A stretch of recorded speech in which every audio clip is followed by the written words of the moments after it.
Well. Blake Bortles officially stunk up the bed last night and got pulled in the game versus Houston, Texas for former USC quarterback Cody Kessler. They got popped and Blake Bortles was abysmal. Again, we back, Goodfellow Sports TV. We up in this thing doing what we do. One time for the one time. Make sure you smash that subscribe button, hit the bell icon button. Won't miss another video. And also going to do back doing the NFL live streams. I've been busy on Friday nights and through the weekend, but we're going to get back on the hot, all right? But now it's some rumblings that the Jaguars need to sign Colin Kaepernick as the quarterback. They just signed Blake Bortles to a 3-year, $56 million contract, estimated around there. And he about $26 million guaranteed. So a lot of people, Chris Carter, Yahoo Sports, a lot of different people saying the Jaguars should sign Colin Kaepernick. It's saying that it's a push for the players for Colin Kaepernick to be signed by the Jacksonville Jaguars. Also, a lot of people are turning down Super Bowl performances for the next couple years, even though they got somebody to perform this year. Based off of Kaepernick, it seems like the perfect, ideal situation. It got to the point last night where a defensive player of the Jaguars just got so irate in the locker room that they started fighting amongst each other.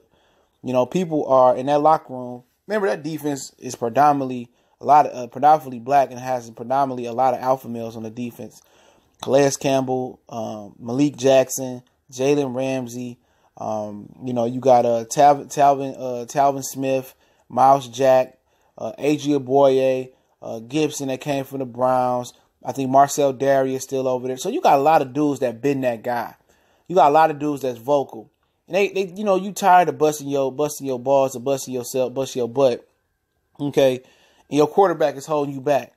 You balling, but it comes to a point when somebody else, even at everyday job, when you doing your job to perfection, but somebody else not doing their job, and y'all linked at the hip on the job, and it start affecting the perception of your performance, even though you know you performing well, you doing what you do, but somebody's slowing the production down of your performance, you're going to get mad at them. No matter how much you like them, if it's your brother, your sister, your mama working next to you, and you starting to get ridiculed, you starting to get criticism, people start saying you getting exposed, and that's what's happening.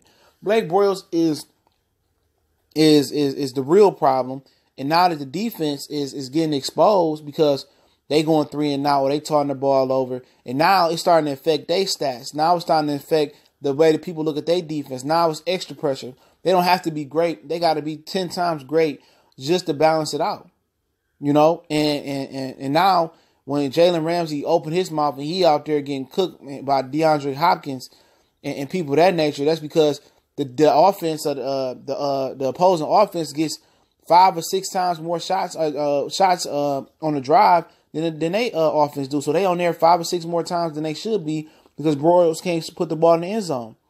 Bortles can't put a drive together. Okay? So, now they just looking at each other. They mad, bro. Everybody knew Blake Bortles shouldn't have been re-signed there. He played good down the stretch for a minute, but that's because Leonard Fournette, and that takes me to this case. Fournette's not there. I'm not sure if Carlos Hyde played this weekend. They traded for him for a 5th-round pick from Cleveland, but Fournette not there. When Fournette is in the backfield, Blake Bortles is a totally different quarterback. Fournette opens up passing lanes. He opens up bigger windows because people got to respect the run. They stop the run, but there's no TJ Yeldon ain't a run threat. So if it ain't no threat of a run, they just going to sit there and play base defense and play coverage and say, well, Blake Bortles fit them in these tight windows and beat us. Blake Bortles go from 1, 2, 3 in the progression. Blake Bortles, okay, you're going to run and get a first down here and there. By the time you do that, the game going to be out of reach. So they already knew they had an issue. You know what I'm saying? They already knew they had an issue. They should have tried to acquire Alex Smith. Even though he'd have been a better fit than Blake Bortles, they should have tried to acquire Eli Manning. They should have tried to get Lamar Jackson to move up in the draft to get him. Or whatever the situation may have been. But they didn't do that. They didn't draft a quarterback of the future. They didn't draft a backup plan. They didn't bring a backup to be a contingency plan. So now you're going to start hearing the rumblings for Colin Kaepernick. Now the players out the locker room are asking for Colin Kaepernick. And what's his name? Shad Khan, the owner of the Jaguars who acquired him a couple years ago, said before that, he supports Colin Kaepernick, would like to sign him. Then what's the holdup? Because Colin Kaepernick could have been on this team. Not nobody trusts Blake Bortles. Jalen Ramsey could lie to everybody facing the offseason, criticize every quarterback, but you got a bum as a quarterback in your backfield. So they already knew they had a bum. They already knew Leonard Fournette had an injury-prone history. So why not already pull in Colin Kaepernick from the beginning of the season? So he can get familiar with the playbook and stuff like that. He should have been the backup off rip. We don't want to put any more pressure on Blake Bortles, and that's what they probably say. But nobody trying to hear that, man. Either Brusher gonna bust pipes or gonna make diamonds. Plain and simple. That's just what it is. It's gonna make you or break you. And it's no more pressure than not having Leonard Fournette and have to drop back every time and don't have no run game. You got to be the vocal point of offense. But that's what you get. That's what you get when you have an incompetent front office. And I hate to say that about Tom Coughlin, but he's incompetent for bringing Blake Bortles back. And that's the story of many NFL teams. They just say, "Oh, we don't trust our evaluation skills to find another quarterback, so we're gonna pay this quarterback. Yeah, we made it this far." And they stick with these quarterbacks, and it's hard for them to admit that they're wrong. Sam Bradford keep getting chances. I mean, we plain to see he's a bum.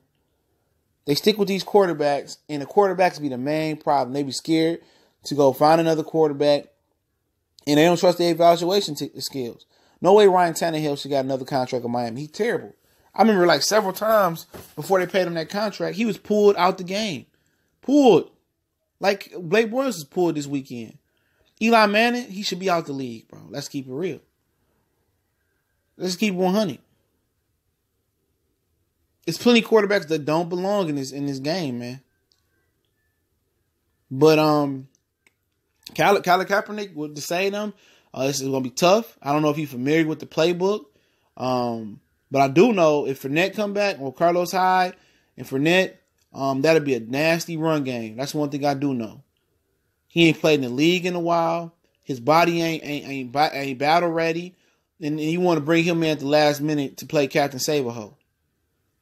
You know, he ain't took hits in a while. He probably been throwing and working out, but it's a totally different ball game than get behind center and getting out there running and feeling the pain and getting hit and everyday grind and practice and really your arm going into live action versus a simulation action in practice. My point about this is, man, I would love to see Colin Kaepernick get a job, but why they didn't do this earlier in the season in training camp? You came in with Cody Kessler behind Blake Bortles. You could have easily put Colin Kaepernick behind him. Easily. It just don't make no sense. Don't make no sense. He got to come in, rush to learn the playbook. Then he got to get adjusted. Then he got to get used to getting hit again. He can't help you this season. Colin Kaepernick cannot salvage you through 8 weeks of the season. Going on 8 weeks. He can't salvage this season.